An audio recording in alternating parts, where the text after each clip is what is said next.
Welcome to the Daily Flow.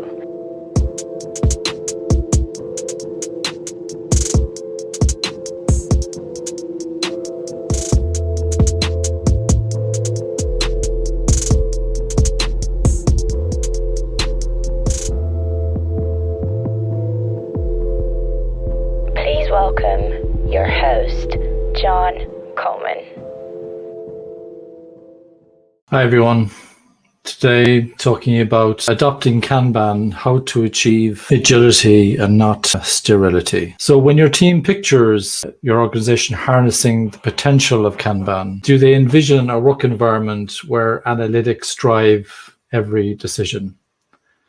Do they imagine becoming a team that relentlessly plods through its Kanban board to complete more and more work items?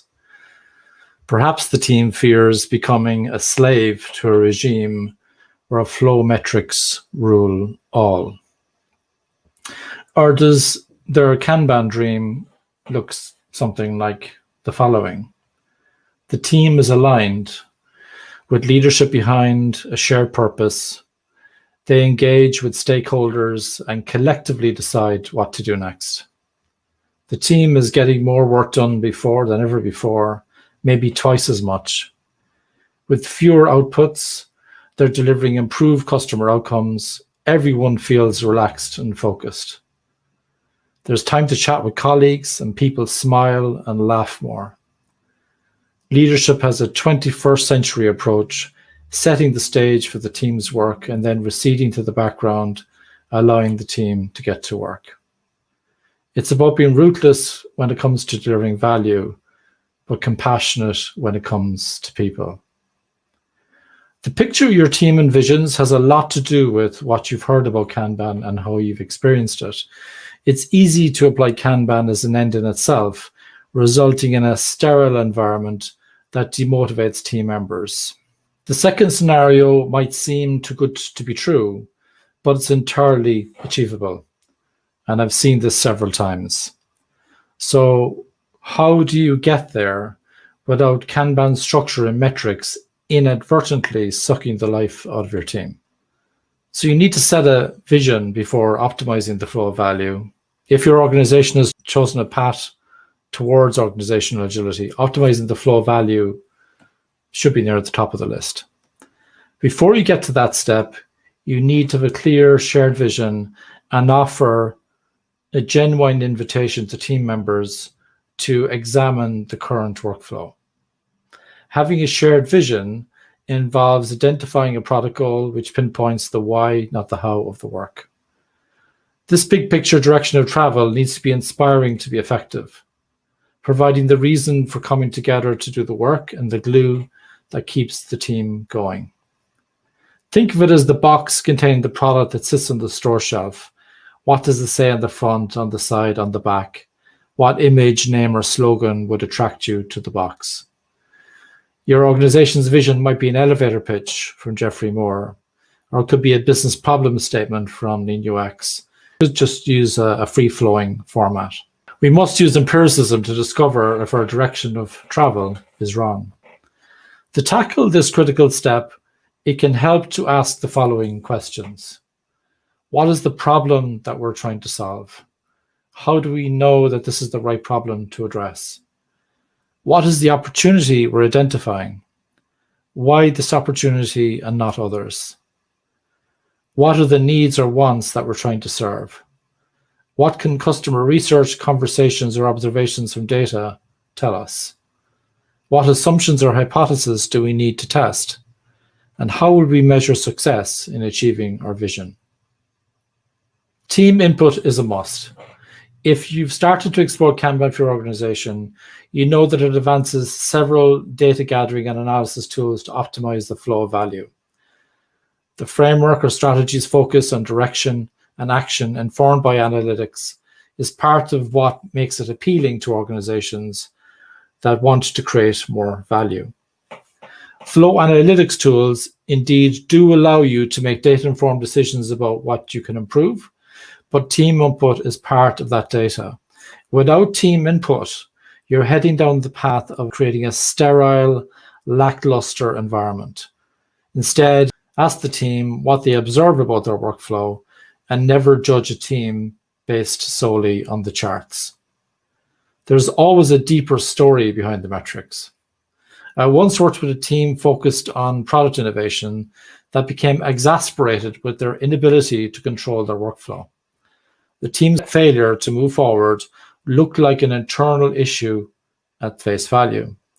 It turned out that the team working on innovation was dependent on other parts of the organization that was driven by cost and efficiency. They demanded a detailed business case from the team on any innovation to access the scarce machinery necessary. The innovation team's work item aging chart was in the red because they couldn't get support for the experimentation required to create the business case. The workflow problem was systemic and not within the team.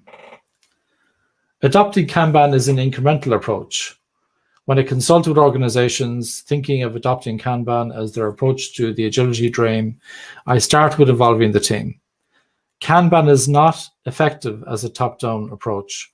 The act of turning the process over to the team usually involves a significant cultural shift, which is why having an agile coach guiding the path can help.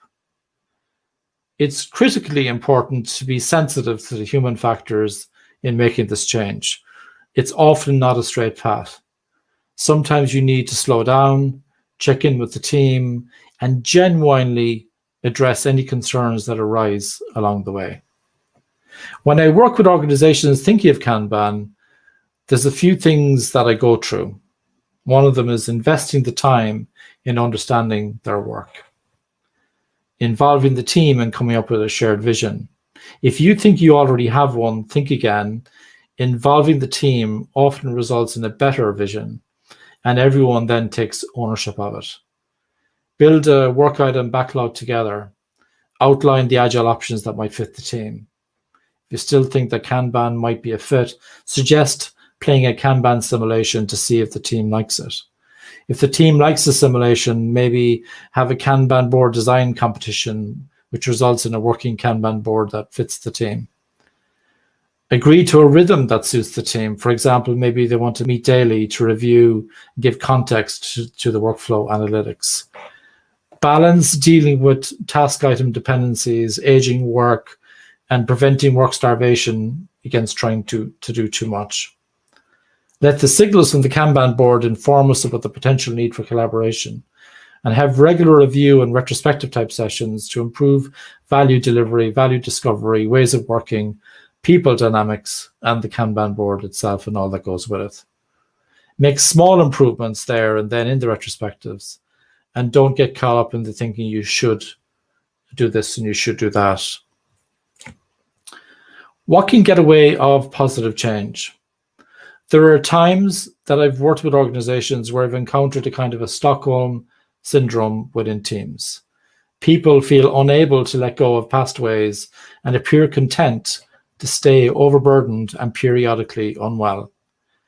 Although they aren't engaged and excited about the work, they're too anxious or don't have enough mental space to embrace a new way forward.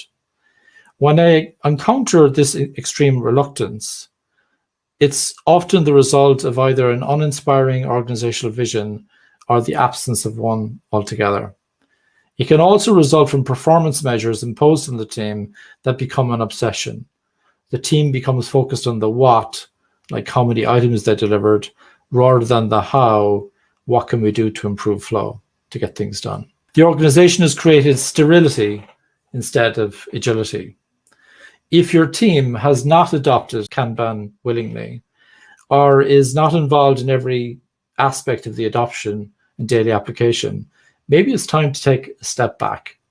Invite the team to share what they're seeing and experiencing and regroup.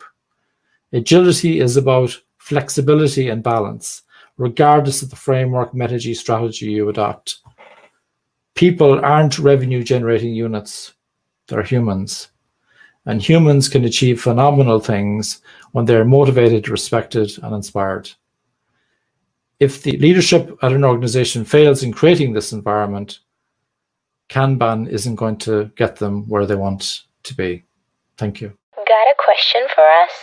Leave a voice message at anchor.fm/dailyflow/message and we'll feature it as well as provide you with an answer.